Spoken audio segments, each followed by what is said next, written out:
Assalamualaikum warahmatullahi wabarakatuh. Salam jumpa dimanapun Anda berada. Kita akan melanjutkan pembelajaran metodologi penelitian tentang populasi, sampel, dan teknik pengambilan sampel. Oke, langsung saja. Poin belajar kita adalah populasi, sampel, dan teknik pengambilan sampel. Kita akan membahas populasi terlebih dahulu. Populasi merupakan wilayah generalisasi yang terdiri atas objek atau subjek yang mempunyai kualitas dan karakteristik tertentu yang ditetapkan oleh peneliti untuk dipelajari dan kemudian ditarik kesimpulannya. Populasi termasuk juga benda-benda alam selain manusia, dan populasi meliputi seluruh karakteristik atau sifat yang dimiliki oleh subjek atau objek tersebut. Jadi pada intinya populasi itu bisa benda hidup maupun tak hidup juga. Jadi seperti ini, misal bahkan satu orang pun juga bisa disebut populasi ya. Misal satu orang, tapi yang diteliti itu misal kepribadiannya, karakteristiknya, bahkan dalam dunia kedokteran bisa jadi ada yang diteliti darahnya ataupun yang lain sebagainya. Jadi tak selalu populasi itu banyak orang, bukan. Tetapi bisa juga dengan satu orang ataupun tergantung situasi dan kondisinya ya. Oke. Selanjutnya sampel.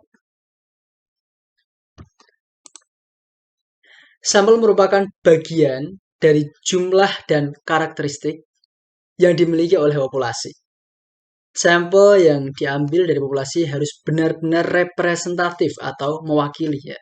Jadi apa yang diambil dari sampel akan dijadikan kesimpulan yang diberlakukan untuk populasi. Istilahnya perwakilan yang benar-benar menggambarkan populasi tersebut. Jadi jangan sampai ngambil sampelnya salah. Jadi perlu diteliti terlebih dahulu, sampelnya harus benar-benar representatif.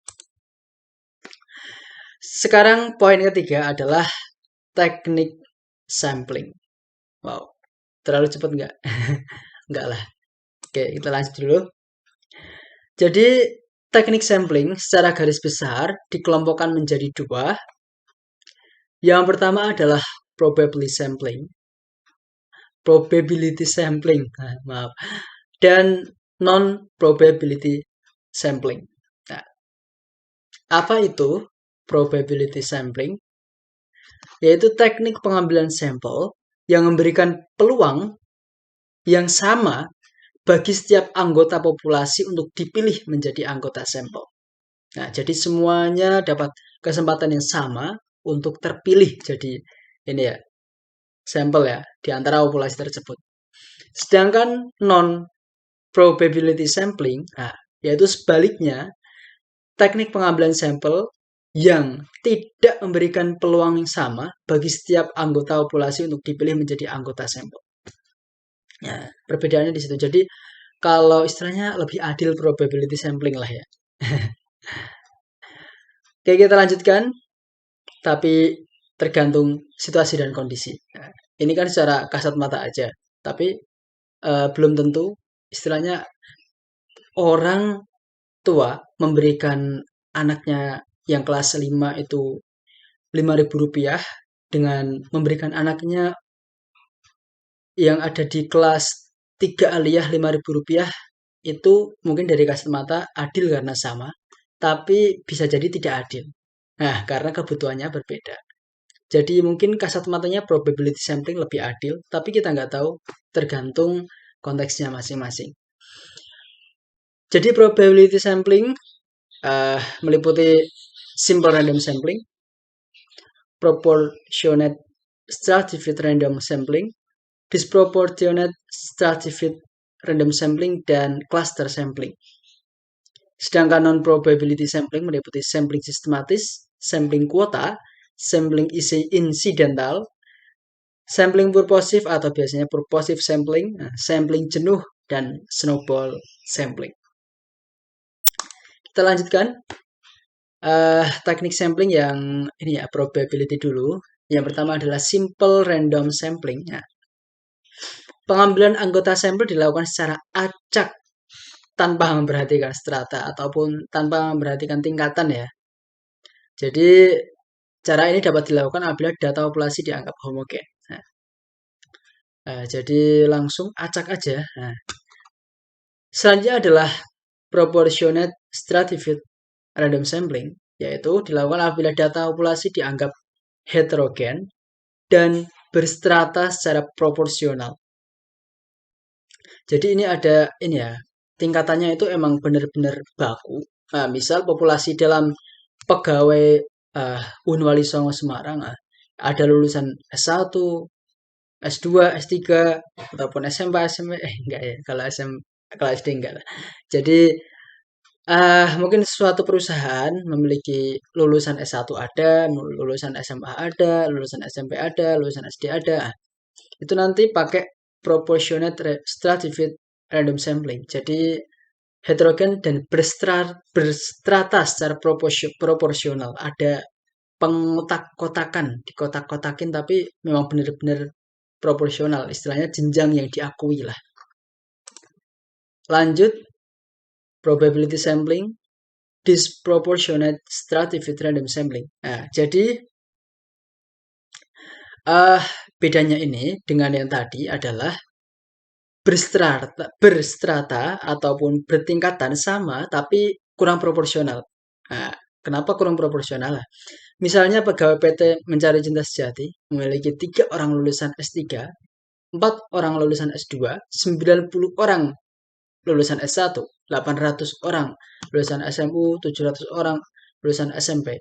Nah, maka 3 orang lulusan S3 dan 4 orang S2 itu diambil semuanya sebagai sampel. Karena dua kelompok ini terlalu kecil bila dibandingkan dengan kelompok S1, SMU, dan SMP. Nah, jadi ini ya, diambil berstrata tapi kurang proporsional. Karena ya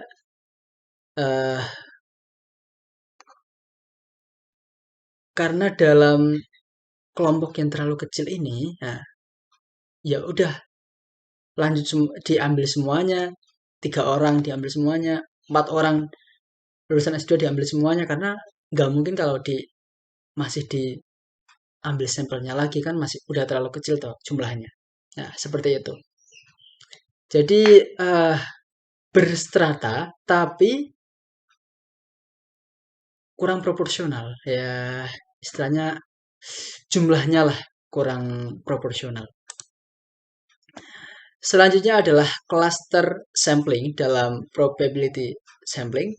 Nah, jadi teknik sampling daerah digunakan untuk menentukan sampel bila objek yang akan diteliti atau sumber data itu sangat luas. Misalnya penduduk dari suatu negara, provinsi, kabupaten. Nah, jadi berdasarkan daerah ya. Nah, misalnya seperti ini, populasi daerah, kemudian diambil dengan random, ini tahap 1, kemudian diambil dengan random, baru tahap 2 sampel individunya. Jadi disampel dari suatu daerah atau mungkin suatu kabupaten, disampelkan beberapa kecamatan, dipilih orang-orangnya, disampelkan lagi desa, yang perwakilan desa-desa dari kecamatan yang terpilih. Nah, teknik sampling daerah sering digunakan melalui 2 tahap, karena datanya besar ya, seperti itu. Oke, sudah yang tadi, probability sampling sudah, kita lanjut ke non-probability sampling. Yang pertama adalah sampling sistematis, yaitu teknik pengambilan sampel berdasarkan urutan dari anggota populasi. Dan telah diberi nomor urut. Nah, misalnya anggota populasi terdiri dari 100 orang. Nah, dari semua anggota itu diberi nomor urut, yaitu nomor 1 sampai nomor 100. Pengambilan sampel dilakukan dengan ganjil aja atau genap aja. Atau kelipatan dari bilangan tertentu. Nah, jadi ini non-probability sampling. Jadi mungkin tidak terlalu adil. Dalam pengambilan istilahnya tidak terlalu adilnya gimana? tidak mendapatkan kesempatan yang sama lah. Nah, misalkan ini kan yang diambil ganjil aja, otomatis genap ya udah nggak dapat. Tidak adanya di situ. Tapi belum tentu. Emang karena mungkin memang di penelitian tersebut memang pasnya kayak gini ya, tergantung penelitiannya. Sekali lagi tergantung penelitiannya. Lanjut, non probability sampling dengan subnya adalah sampling quota. Sampling quota adalah teknik untuk menentukan sampel dari populasi yang punya ciri-ciri tertentu sampai jumlah kuota yang diinginkan. Contoh, akan melakukan penelitian tentang pendapat masyarakat terhadap pelayanan masyarakat dalam urusan izin mendirikan bangunan. Jumlah sampel ditentukan 500 orang. Jika belum sampai 500 orang, maka penelitian dipandang belum selesai. Jika pengumpulan data dilakukan secara kelompok, terdiri atas 5 orang pengumpul data, maka setiap anggota kelompok harus dapat menghubungi 100 orang anggota sampel. Atau 5 orang tersebut harus dapat mencari 500 anggota sampel. Jadi berdasarkan kuota ya, harusnya berapa? Seperti itu. Selanjutnya, dari non probability sampling adalah sampling incidental. Apa sih sampling incidental itu? Nah, teknik penentuan sampel berdasarkan kebetulan. Yaitu siapa sih yang secara kebetulan atau insidental bertemu dengan peneliti, nah, dapat digunakan sebagai sampel bila dipandang cocok. Nah, jadi ya suka-suka peneliti. Selanjutnya adalah purposive sampling. Nah, teknik penentuan sampel dengan pertimbangan tertentu. Wah, mikir-mikir dulu. Misalnya akan melakukan penelitian tentang kualitas makanan, maka sampel sumber datanya adalah orang yang ahli makanan. Iya, masa ahli mekanik gitu ya. Atau penelitian tentang kondisi politik suatu daerah, nah, ya harus orang yang ahli politik juga, dan seterusnya. Itu adalah probability sampling tipe purposive sampling atau sampling purposive. Kemudian selanjutnya adalah dari segi non probability sampling lagi adalah sampling jenuh. Sampling jenuh merupakan teknik penentuan sampel bila semua anggota populasi digunakan sebagai sampel. Nah, semua anggota populasi digunakan sebagai sampel. Hal ini dilakukan apabila jumlah populasi relatif kecil, kurang dari 30 orang lah. Jadi semuanya aja dijadiin sampel, nggak usah lama-lama. Selanjutnya yang terakhir adalah snowball sampling, yaitu teknik penentuan sampel yang mula-mula jumlahnya kecil, kemudian besar, ibarat bola salju yang menggelinding lama-lama menjadi besar. Pertama-tama dipilih 1 atau 2 orang, tapi karena dengan 2 orang ini belum merasa lengkap, maka peneliti mencari orang lain yang dipandang lebih tahu dan dapat melengkapi data yang diberikan oleh 2 orang sebelumnya. Jadi semakin banyak, semakin banyak. Seperti itu. Terima kasih.